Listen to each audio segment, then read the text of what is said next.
Alleluia. Om Mani Padme Om. Allah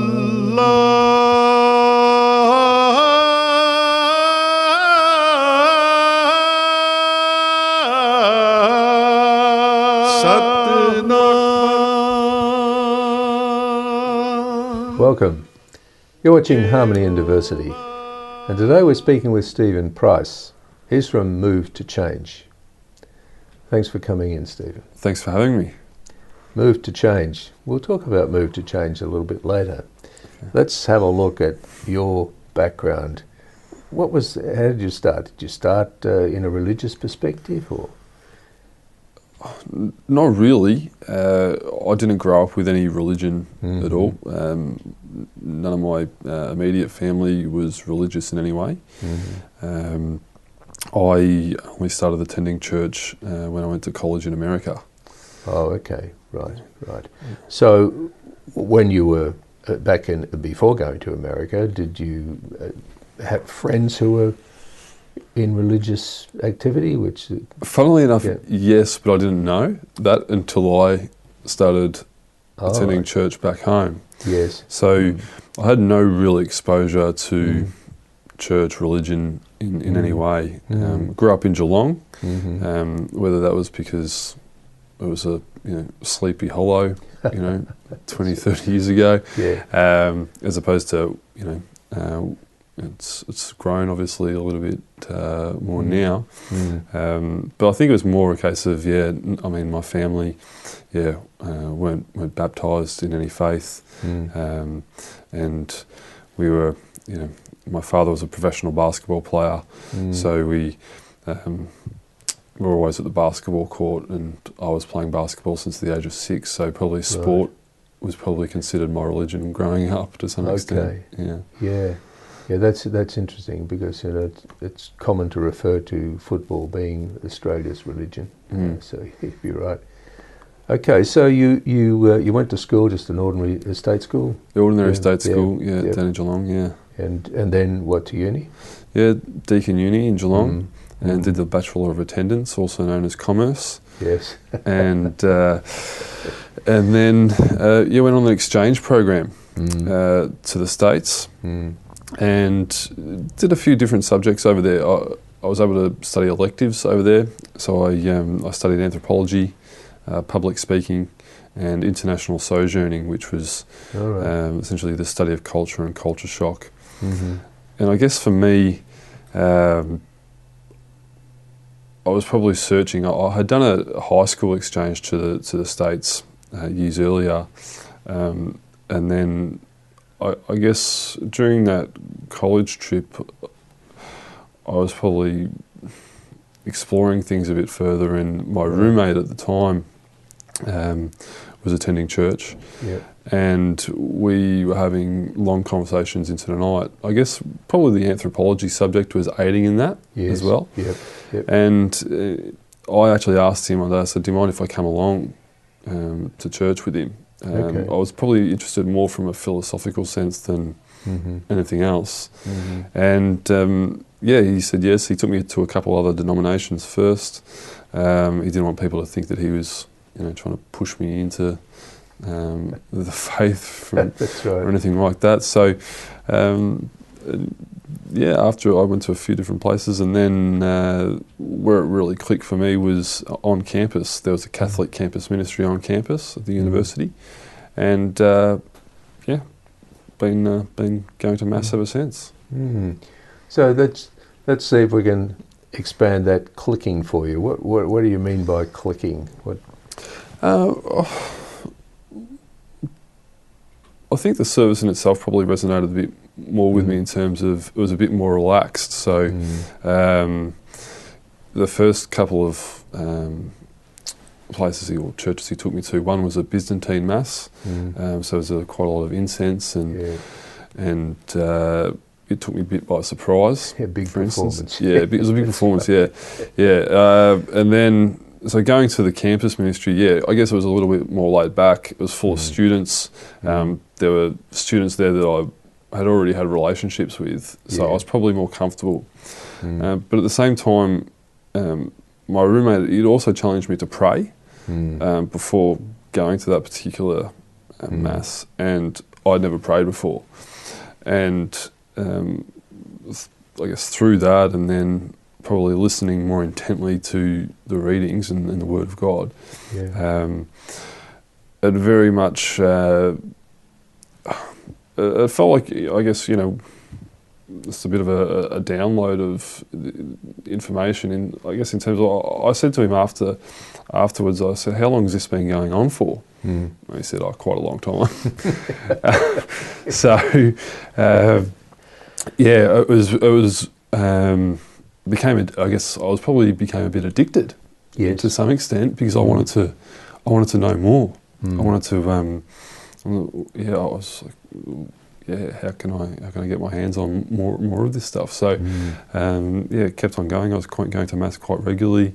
Your relationships with people obviously go to another level. When you have that spiritual side to it as well. So, that's how essentially, I guess, the religion and spiritual aspect came into play when I was 20 at uni in the States. That's an interesting evolution, and you did some other stuff when you were in the United States, didn't you, in relation to some civic sort of matters? Yeah, I guess got some exposure to it. I mean, I think it really came into play when I came back home, and found out a bit more about St Vincent de Paul Society. Realised that it wasn't just the blue bins outside of the parishes, and where we drop clothes off. So, I got involved in the local conference at the local parish. Right. And was encouraged to start up a young adult conference, and that went quite well. We had over 50 young adults join the young adult conference within the space of 12 months, which was pretty much unheard of for St Vincent de Paul Society. And I think that was mainly because two things. I think that there's a lot of youth in Geelong that were actually looking to get involved in something with a bit more substance. And so things like coming up to Footscray to do soup kitchens, putting on activities for disadvantaged kids in the region. Well, soup kitchens serve substance, and one of those is time. We're out of it for a moment. We'll be back in a moment.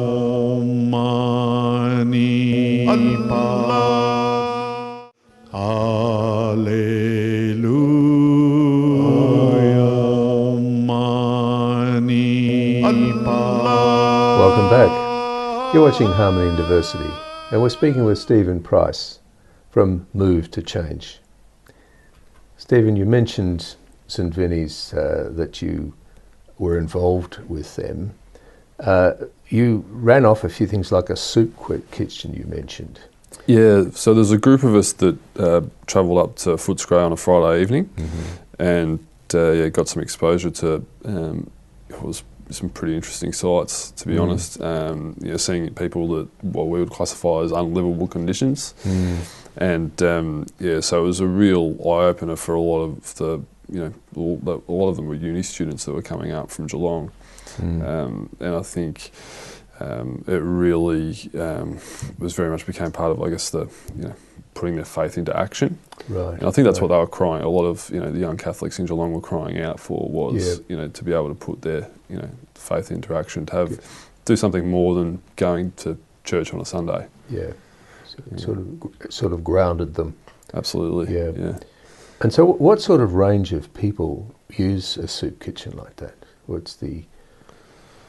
Oh, look, I haven't done it for a long time, but back then, we had homeless people, and then you also had people in the commission type of estates. Yes. And there was also people that were suffering from severe mental illness as well. I think there was a lot of people there that were coming out to the to see us just for conversation. Yeah. rather than the actual meal. Yeah. Because a lot of them I think were lonely. Yes. Yeah. Yeah. Yeah. So it's really an insight into a part of society that is largely concealed, isn't it? Absolutely, and unfortunately, I don't think it's changed too much, or it's probably changed for the worse. It possibly has, yes, according to some of the stuff you read. Now, you also did some work with disadvantaged kids too, didn't you? Yeah, we put on activities where we took them to the movies and had a kids' day out type of situation. Things that we took for granted, whereas some people don't get to have that opportunity too often. So it was that type of event, and then we also did your nursing home visitations. Okay. As well. So a range of things, and as I said, I think it was just the fact that people were really looking for something with a bit more substance to get involved with. So these are social justice type issues. What directed you towards that area? Have you always had an awareness of inequality and? Not that I can remember, to be honest, and you sort of almost feel a bit ashamed in admitting that. But whether it was because I was so focused on sport growing up, and I was very fortunate. I never had to want for anything, and I guess you look back now far out, I was probably maybe a little bit selfish. What would put me in that direction? I guess you put it down to probably the gospel to some extent, and if you sort of sitting there and when you're listening intently to the word, then you probably start looking to see what can I do? Yeah, you're called really. You're called to action really, and I think that was the thing for me that Vinnie's was very much a big part of my conversion to some extent in terms of putting that faith into action. And we'll talk more about that when we talk about Move to Change. But then talking about moving, you went to Queensland correct, after this time, and you were involved with Vinnie's up there again, weren't you? Yeah, I became the state youth rep for Queensland for a couple of years, and was fortunate enough because of that, got involved with a refugee tutoring program up there. Right.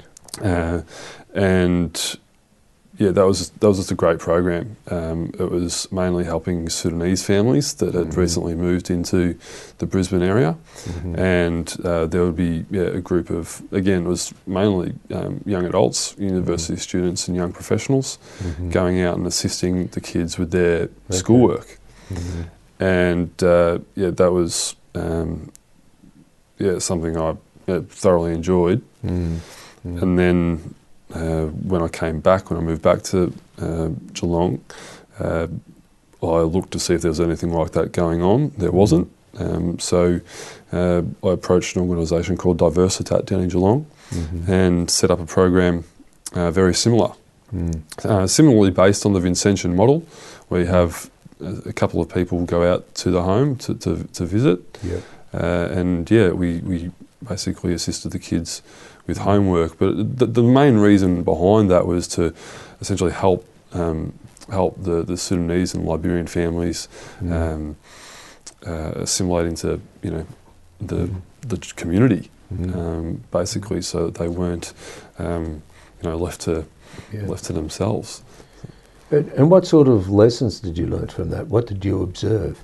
Saw a few things, for instance, that I could see a lot of families being taken advantage of due to various things like language barriers and misunderstandings. I often heard people talk about the fact that a lot of these refugees come out and then they've got new cars and TVs. However, they were getting those through loans that they didn't have really any understanding of what they were getting themselves into. Which isn't ideal. And again, now you see what's happening with some of the gangs here in Melbourne. And I look at that and I see that, that comes from the fact that we as a community aren't engaging those communities enough. I set up a basketball program on the Fitzroy Commission estate, and I look at that and I look at what these kids are surrounded by. So what do we then expect? That's right. Well, what we expected was we expect time to pass, which it has. We'll be back in a moment.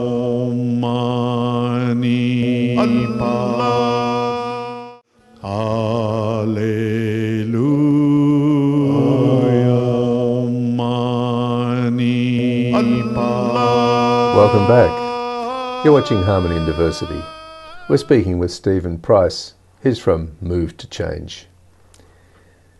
When we took the break, we were talking about the Sudanese situation. Now, that's very topical, of course. Yep. What were the sorts of things that you noticed with, say, the young kids? Were the familial circumstances? Was there anything in common that they had across, like their relationship with their mother, their father, or were they only single-parent groups? Yeah, well, a lot of them, their fathers were still over in Sudan fighting in the war or had been lost. That's right. To that. So, that was an unfortunate scenario for a lot of the kids. And they'd all grown up in similar circumstances. But Farah, they're just, awesome kids, and were just, loving life, and can flat out play basketball. I mean, they're all, they're all athletes. I think that, we're already seeing that in the NBA and in college basketball in America. That we're seeing a lot of these Sudanese Australians that are reaching their full potential, which is great. Yes.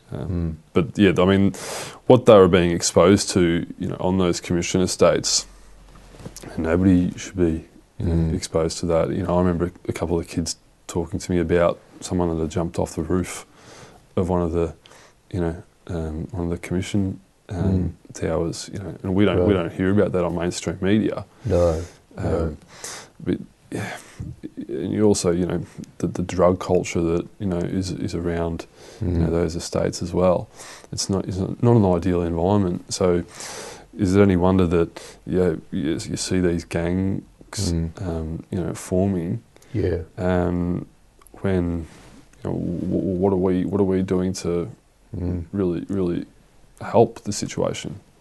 So when you had that group of young Vinnie type people doing that work, did you have interface with other Australian community groups acting in support of these refugees, or did they?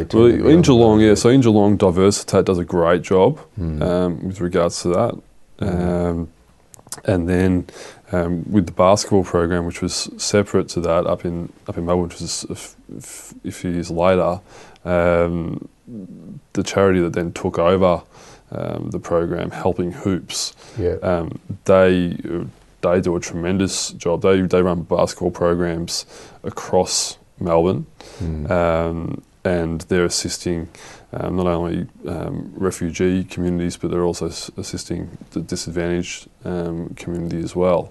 Right. So they do a fantastic job. So there's a range of groups that are out there. If everybody got on the same page and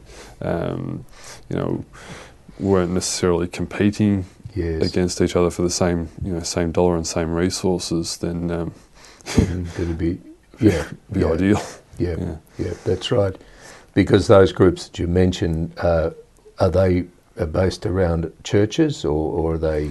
You'll find that there's a lot of groups that spring out from churches, but then you'll find that there's a lot of groups that just spring out from community organisations as well.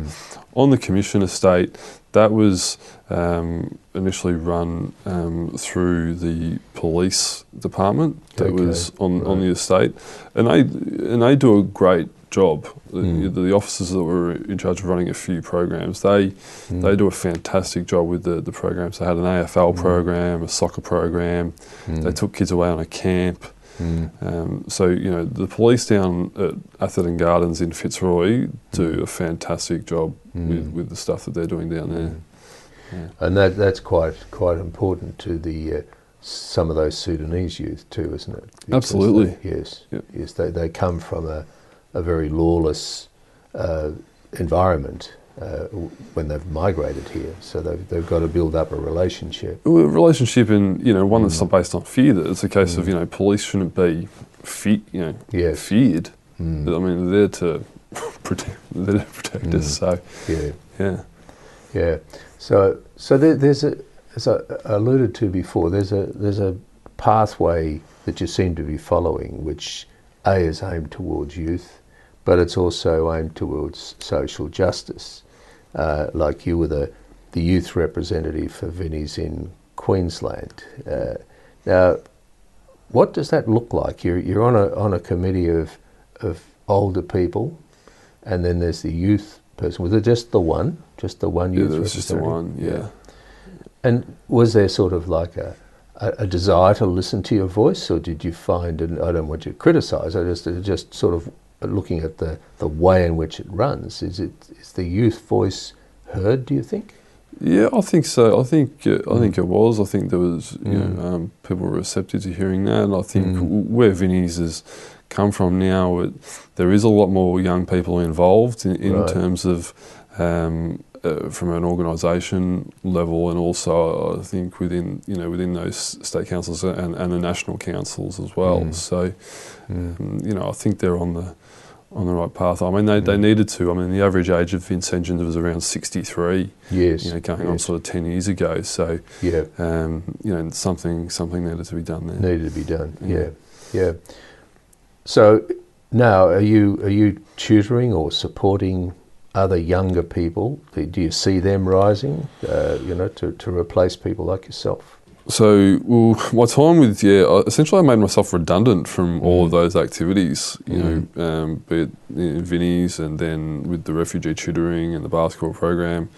And that's, I guess it all has led me to where I am now with Move to Change in the pro-life space. Yes. So, how that came about was my wife took me along to a March for the Babies in the city of Melbourne. And to be honest, it wasn't really my cup of tea to begin with.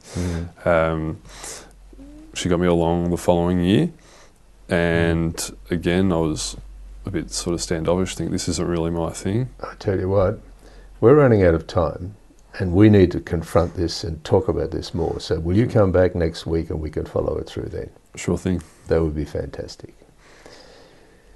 You've been watching Harmony and Diversity, and next week we will speak to Stephen Price. Thanks for watching, and bye for now. Baha'u'llah,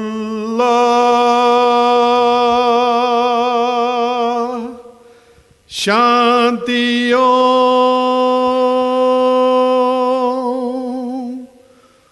Allahu